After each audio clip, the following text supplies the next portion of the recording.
Active transport के अंदर क्या होता है? एक्टिव ट्रांसपोर्ट ऐसी मूवमेंट है जिसके अंदर जो मॉलिक्यूल्स हैं वो प्लाज्मा मेम्ब्रेन के अक्रॉस पास करते हैं from low concentration area to high concentration area.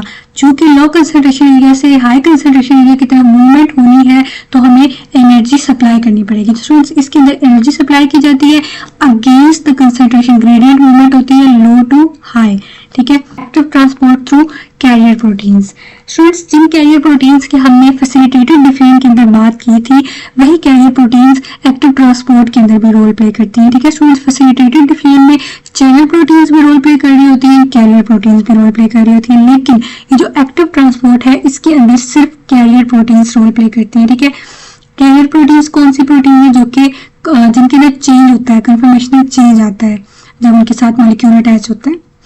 तो स्टूडेंट्स, इसके लिए ये होगा कि सबसे पहले जिन मॉलिक्यूल्स में ट्रांसपोर्ट करवानी है, जिन मॉलिक्यूल्स की ट्रांसपोर्ट सेल को चाहिए करवानी है उसमें वो मॉलिक्यूल्स आके कैरियर प्रोटीन के साथ बाइंड करेंगे। ठीक है। जब वो कैरियर प्रोटीन के साथ बाइंड करेंगे, अब चूंकि लो से हाई कंसंट्रेशन की तरफ जाना है तो वो जो कैरियर प्रोटीन है वो अपनी शेप को चेंज नहीं करेगा तब तक कि जब तक कि सेल जो है वो एनर्जी को यूज करवा के उसको उसके अंदर मूवमेंट नहीं करवाता। ठीक है। तो एटीपी को सेल यूज करेगा और उसके बाद जो मूवमेंट है वो लो कंसंट्रेशन वाले एरिया से हाई कंसंट्रेशन वाले एरिया की तरफ होगी।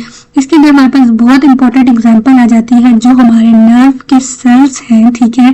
उनके अंदर सोडियम पोटाशियम पंप प्रेजेंट होता है। ठीक है। जो सोडियम पोटाशियम पंप है ये एक्टिव ट्रांसपोर्ट के जरिए से सोडियम और पोटाशियम की मूवमेंट करवाता है। ठीक है। तो स्टूडेंट्स, ये जो सोडियम पोटाशियम पंप है ये किस वक्त वर्क करता है? स्टूडेंट्स, जब हमारी बॉडी को कोई सिग्नल मिलता है, ठीक है, तो उस वक्त जो हमारे नर्व सेल्स हैं वो एक्टिव स्टेट में आ जाते हैं। लेकिन ये जो पंप है ये एक्टिव स्टेट में वर्क नहीं करता, it works in resting state. ठीक है। जिस वक्त कोई सिग्नल नहीं मिल रहा, हमारे जो नर्व इम्पल्स है वो कोई मैसेज कंडक्ट नहीं कर रही। ठीक है। तो ये पंप क्या करता है? ये पंप 3 सोडियम्स को इन साइड्स ऑफ द सेल से outside of the cell move करता है, जबकि 2 पोटाशियम्स को आउटसाइड ऑफ द सेल से inside of the cell move करता है। देख सकते हैं ये कैरियर प्रोटीन्स हैं। ठीक है। ये 3 सोडियम्स के साथ अटैच हो गए, लेकिन जब तक एटीपी को यूज नहीं करेगा इसकी शेप चेंज नहीं होगी। इसने एटीपी को यूज किया, इसकी शेप चेंज हुई और अब ये तीनों सोडियम्स बाहर की तरफ निकाल दिए गए। बिल्कुल इसी तरह ये पोटाशियम के मॉलिक्यूल्स हैं। ठीक है।